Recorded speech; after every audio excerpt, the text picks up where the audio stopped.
Good morning all of you.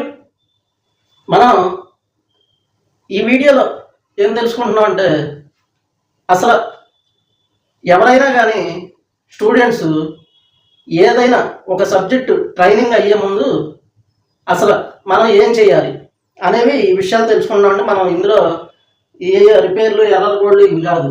అసలు ఎవరైనా ఒక స్టూడెంట్ ట్రైనింగ్ అవ్వాలి అని అనుకుంటే ఏమేమి తెలుసుకోవాలి? స్టూడెంట్ ట్రైనింగ్ అవ్వాలంటే మనం ఏమేమి తెలుసుకోవాలి అనేది మనం కొన్ని విషయాలు తెలుసుకోవాలండి. అవేంటంటే మనం ఏదైనా ఒక ఇన్స్టిట్యూట్కి వెళ్ళి నేర్చుకోవడం. అంటే ఇప్పుడు ఇదివరకు పూర్వకాలం మనం వర్క్ నేర్చుకోవాలంటే ఏదో ఒక షాపుల్లో ఆడి దగ్గర ఊడిగం చేసి ఆడి చుట్టూ తిరిగి ఆడు మనకి ఈ కడుగు లేకపోతే అది అందించుకో ఏంటంటే మన్నాడు ఒక బానిసలాగా వాడుకునేవాడు అనమాట. ఏ మేస్త్రి అయినా అంతే. అప్పుడు ఏంటంటే ఫ్యాకల్టీలు సార్లు కాదు, ఆయన మన మేస్త్రి గారు.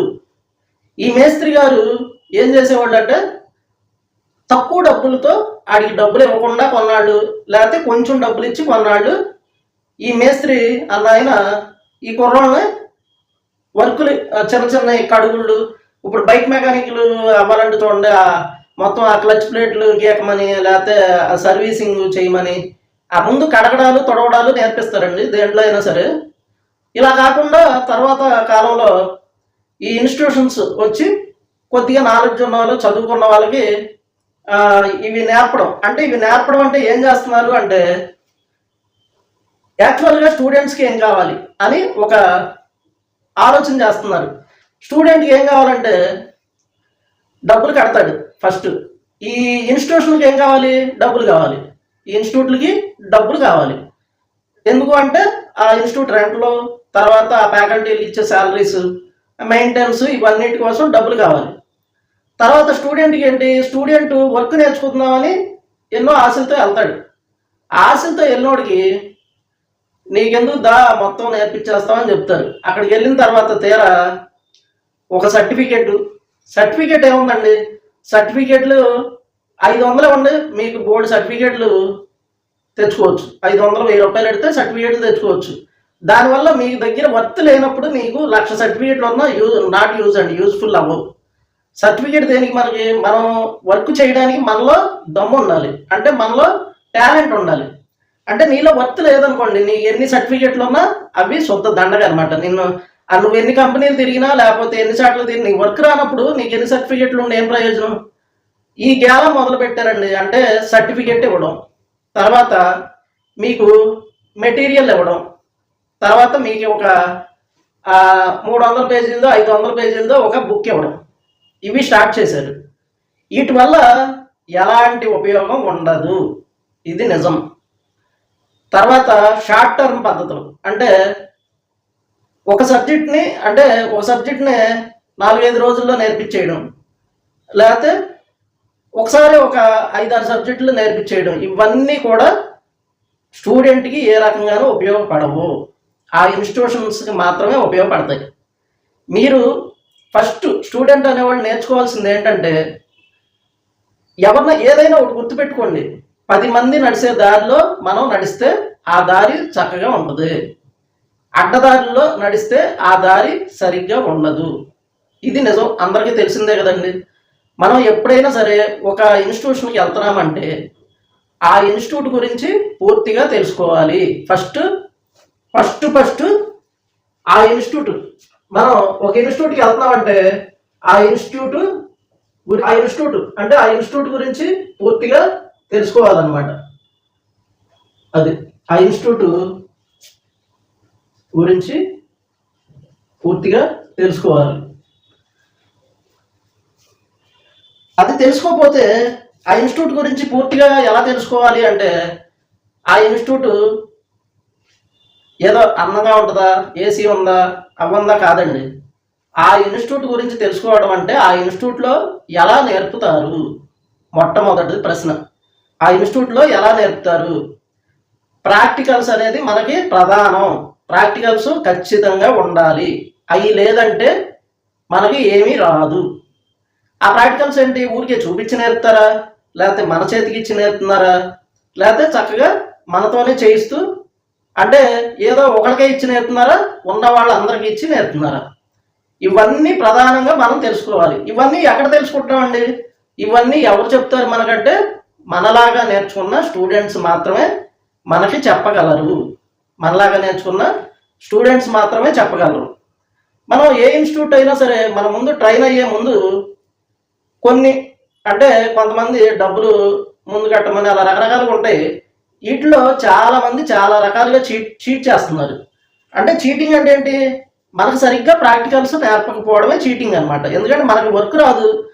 ఎందుకంటే ఇవన్నీ నేను ఎందుకు చెప్తున్నానంటే, ఎక్కడెక్కడో నేర్చుకుని ఇక్కడికి తిరిగి ఇక్కడికి రావడం అనేది సర్వసాధారణం అయిపోయిందండి. ఆ లెక్క చూస్తుంటే నాకు చాలా బాధ వేస్తుంది. ఎందుకు అంటే డబ్బులు తగలేసుకుని ఒకసారి నేర్చుకుని మళ్ళీ ఇంకోసారికి వెళ్ళడం ఏంటండి? అసలు దీనంత దౌర్భాగ్యం, దరిద్రం ఇంకోటి లేదు నన్ను అడిగితే. ఎందుకు అంటే స్టూడెంట్ తప్ప ఇక్కడ కాదు, పాపం స్టూడెంట్ మోసపోవడం. అటు ఆ ఫ్యాకల్టీని ఏమనలేక, ఇన్స్టిట్యూట్ని ఏమనలేక, డబ్బులు పోగొట్టుకుని, టైం పోగొట్టుకుని, ఇంట్లో పెళ్ళైన వాళ్ళు భార్య పిల్లలను వదిలేసి ఇలా ఇన్స్టిట్యూట్ల చుట్టూ తిరగడం. ఈ మధ్య రీసెంట్గా ఇప్పుడు జరిగే బ్యాచ్లకి 18 మంది స్టూడెంట్లు అండి, 18 మంది స్టూడెంట్లు ట్రైనింగ్ నేర్చుకుని వేరే ఇన్స్టిట్యూట్లో నేర్చుకుని మళ్ళీ ఇప్పుడు ఇక్కడికి వచ్చారు. అసలు ఆ లెక్క చూస్తుంటే ఏం చేయాలని నాకే అర్థం కావట్లేదు. ఆ లెక్క చూస్తుంటే నా మైండ్ పోతుంది. రీసెంట్గా అసలు అక్కడ నేర్చుకుని ఇక్కడికి వచ్చేసిన వాళ్ళు అసలు వీళ్ళ పరిస్థితి చూస్తుంటే, అప్పుడు బ్రాంచ్లో మొత్తం అన్ని బ్రాంచుల్లో సెలెక్ట్ అయిన వాళ్ళు 42 మంది. మొత్తం 42 మందిలో 18 మంది ఆల్రెడీ వేరే ఇన్స్టిట్యూట్లో ట్రైనింగ్ అయ్యి వచ్చిన వాళ్ళే 18 మంది ఉన్నారండి. అసలు అక్కడ తగలేసుకున్న డబ్బులు, వీళ్ళ పరిస్థితి చూస్తే నాకేం అర్థం కావట్లేదు. అందుకే చాలా బాధతో నేను ఈ వీడియో చేయడం జరుగుతుంది. ఎందుకంటే మీరు ఇది ఇన్స్టిట్యూషన్ తప్ప దేని తప్ప అనేది మనకు అనవసరం. కానీ మీరు మాత్రం మంచి అవగాహనతో లేకపోతే మీ డబ్బులు ఎలా తగలేసుకోవడం అనేది, మీ దగ్గర ఒకవేళ డబ్బులు ఎక్కువ ఉండి తగలేసుకోరు కదా ఎవరో కూడా. డబ్బులు లేకే కదా మనం ఇవన్నీ కష్టపడి నేర్చుకునేది. రూపాయి లేక డబ్బులు నానా బాధలు పడి అప్పులు చేసి నేర్చుకునే వాళ్ళు ఉన్నారండి. నాకు తెలుసు ఎంతమంది అప్పులు చేసి నేర్చుకున్నారు. ఇక్కడికి వచ్చాక కూడా వేరే సబ్జెక్టులు నేర్చుకుంటానికి ఆడిని ఫ్రెండ్స్ని అప్పులు అడిగి నేర్చుకున్న వాళ్ళు ఎంతోమంది. వాళ్ళకి కొంతమందికి ఏదో నా చేతనైన సహాయం చేశాను, మళ్ళీ అవి తిరిగి ఇచ్చేస్తూ ఉంటారు. అందుకనే బాగా గుర్తుపెట్టుకోండి, ఏదైనా ఇన్స్టిట్యూట్లో చేరే ముందు ప్రాక్టికల్స్ ఉన్నాయా లేదా మొట్టమొదటి ప్రశ్న. ఆ ప్రాక్టికల్స్ బాగా నేర్పిస్తున్నారా లేదా? ఎందుకంటే ఈ ప్రాక్టికల్స్ నేర్పించారనుకోండి, అది ఏ ఇన్స్టిట్యూట్ అయినా పర్వాలేదు, మనకు వర్క్ అనేది ఖచ్చితంగా వచ్చింది. అందుకని ప్రతి ఒక్క స్టూడెంట్ కూడా, మనమేమి కోటీశ్వరులం కాదు కదండి, గుర్తుపెట్టుకోండి బాగా. మనం డబ్బులు వృధా చేసుకుని ఇలా టైం వేస్ట్ అయిపోయి పెళ్ళి అవన వాళ్ళు కొంతవరకు ఓకే ఏంటి, పెళ్ళి అయిన వాళ్ళు అయితే ఇక వాళ్ళ పరిస్థితి నాకు బాగా తెలుసు. ఎందుకంటే పిల్లలు ఉండి పెళ్ళి అయిపోయి ఇక్కడ ఒక 15 రోజులు, నెల రోజులు, 2 నెలలు ఇక్కడ టైం స్పెండ్ చేస్తే ఇంటి దగ్గర పరిస్థితి ఏంటండి? భార్య పిల్లల పరిస్థితి ఏంటి? ఆ భార్య పాపం ఉద్యోగం చేస్తే కొంతవరకు ఏదో తిప్పలు పడుతూ ఉంటుంది. ఇలాంటి వాళ్ళని దృష్టిలో పెట్టుకుని నేను ఈ బాధ అంతా మీకు చెప్తున్నా. ఎందుకంటే ప్రాక్టికల్స్ లేని ఇన్స్టిట్యూట్కి వెళ్ళొద్దు. మీరు స్టూడెంట్స్ని నలుగురిని కనుక్కోండి, అందులో ట్రైన్ అయిన వాళ్ళని. ఇప్పుడు ఎవరైనా సరే ఏ ఇన్స్టిట్యూట్ అయినా ఆల్రెడీ అంతకుముందు బ్యాచ్ ఒక ఫోన్ నెంబర్లు ఇమ్మనండి, ఒక 4-5 ఫోన్ నెంబర్లు ఇమ్మని వాళ్ళందరినీ కూడా అడగండి. ఆ 4-5 కరెక్ట్గా చెప్పక్కర్లా. 5లో 4 బాగుందని చెప్తే వెళ్ళండి. అదే 5లో ఒకడే బాగుందని చెప్తే ఆ ఇన్స్టిట్యూట్కి వెళ్ళొద్దు. అది ఒక 5లో ఎప్పుడైనా సరే 10 మందిలో 10 మందిలో 8 మంది బాగుంది అంటే ఆ ఇన్స్టిట్యూట్ గుడ్ అని అర్థం అండి. 10కి 10 మంది బాగుందంటే అది సూపర్ అని అర్థం. ఇంతే లెక్క. మనకేంటంటే అదే 10 మందిలో ఒకటే బాగుందని 9 మంది బాగాలేదంటే అది వేస్ట్ అని అర్థం. అందుకని దయచేసి ప్రతి ఒక్క స్టూడెంట్ కూడా జాగ్రత్తగా ఆలోచించి, ఏదైనా ఒకటండి, ఫ్రీ అంటే దానికి వెళ్ళొద్దు. ఫ్రీ అనేది దానంత వరస్ట్ లేదండి. ఉచితం అనే దాని జోలికి మీరు వెళ్ళవద్దు. ఉచితంగా మనకు అసలు వద్దండి. ఎంతో కొంత డబ్బులు తీసుకుని మనకి వర్క్ పర్ఫెక్ట్గా నేర్పితే చాలు కదండి. ఎందుకు ఉచితమో లేకపోతే ఇప్పుడు మనకి తక్కువ అమౌంట్తో వెళ్ళాం అనుకోండి, అక్కడ వర్క్ లేకపోతే మీరేం చేస్తున్నారు, ఇంకో ఇన్స్టిట్యూట్కి వెళ్ళాలి, అదైపోయాక మళ్ళీ ఇంకో ఇన్స్టిట్యూట్కి వెళ్ళాలి. ఇలా ఈ ఇన్స్టిట్యూట్లు అన్నీ తిరిగే బదులు ఒక్క మంచి ఇన్స్టిట్యూట్ ఎత్తుకుని, లేట్ అయినా సరే ఎత్తుకుని దానికి వెళ్ళడం ఉత్తమం అని నా ఉద్దేశం అండి. ఎందుకంటే సరైన ఇన్స్టిట్యూట్కి వెళ్ళకపోతే మీరు ఎన్ని బాధలు పడతారో నాకు తెలుసు. వర్క్ రాదు, వాళ్ళు ఏదో ఊరినే పాటలు చూపిస్తున్నారని చెప్తున్నారు.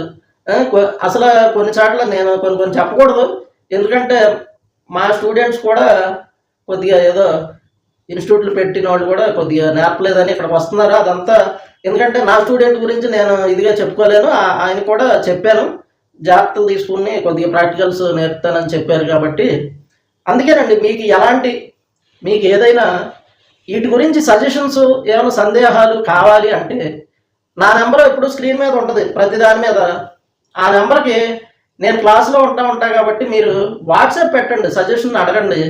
నేను మీకు ఈవినింగ్ టైంలోనో మార్నింగ్ టైంలోనో మీతో మాట్లాడి మీకు నాకు వీలైనంత వరకు నాకు తెలిసిన ఇన్స్టిట్యూట్లు ఏమైనా మీకు చెప్పడం అనేది జరుగుతుంది. ఈ ఇన్స్టిట్యూట్లో ఎందుకంటే బాగా ఎక్కువ లేట్ అయిపోతూ ఉంటుంది కాబట్టి నాకు తెలిసినవి ఏమన్నా ఉంటే నాకు తెలిసినవి అయితే పెద్దగా ఏం లేవండి. నా స్టూడెంట్స్ దగ్గర తప్ప నేను బయట వాళ్ళ దగ్గర నేను ప్రిఫర్ చేయను. ఎందుకంటే చాలా చోట్ల నాకు నమ్మకం లేదు, అందుకని నేను ఎక్కడా రిఫర్ చేయను. కాకపోతే మీకు ఏమన్నా మంచి సజెషన్స్ అయితే నేను ఒక 5 నిమిషాలు కేటాయించి మీకు ఇవ్వగలుగుతానండి. అందుకే ప్రతి స్టూడెంట్ కూడా వీటి గురించి జాగ్రత్తగా ఆలోచించి నిర్ణయం తీసుకోండి. వరదాగా డబ్బులు పాడు చేయొద్దు. మీ దగ్గర కనుక ఒకవేళ బాగా డబ్బులు ఎక్కువ ఉంటే మా స్టూడెంట్స్ది ఒక చిన్న కిడ్నీ బ్యాంక్ లాంటిది ఉందండి, హెల్పింగ్ ఫండ్స్ అని. ఆ స్టూడెంట్స్కి హెల్ప్ చేయడానికి ఒక చిన్నది పెట్టాము. మీ దగ్గర ఎక్కువ డబ్బులు ఉన్నట్టయితే ఆ హెల్పింగ్ ఫండ్స్ ద్వారా దానికి అమౌంట్ పంపిస్తే ఇక్కడ నేర్చుకున్న స్టూడెంట్లకి లేకపోతే కొద్దిగా డబ్బులు లేని వాళ్ళకి సహాయం చేయడం ఇలాంటివి చేస్తూ ఉంటాను నేను. ఎందుకంటే నా జీతంలో కూడా నెలకు 2,000 రూపాయలు ఇస్తూ ఉంటాను కాబట్టి. అలాగే మా స్టూడెంట్స్ కూడా వచ్చిన వాళ్ళు ఎంతో కొంత ఇస్తూ ఉంటారు. అవి ఎవరికైనా కానీ మన స్టూడెంట్స్కి ఎవరికైనా డబ్బులు లేవన్నా హెల్ప్ చేయడం, లేకపోతే వాళ్ళకి చిన్న చిన్న మాడ్యూల్స్ చేస్తూ ఉంటా అప్పుడప్పుడు. అందుకని మీ దగ్గర ఎక్కువ డబ్బులు ఉంటే అలా చేయండి. వరదాగా ఇన్స్టిట్యూట్లకి వెళ్ళి మోసపోయి మీ టైం వేస్ట్ చేసుకోవద్దు. ఓకేనా ఫ్రెండ్స్? Thank you friends.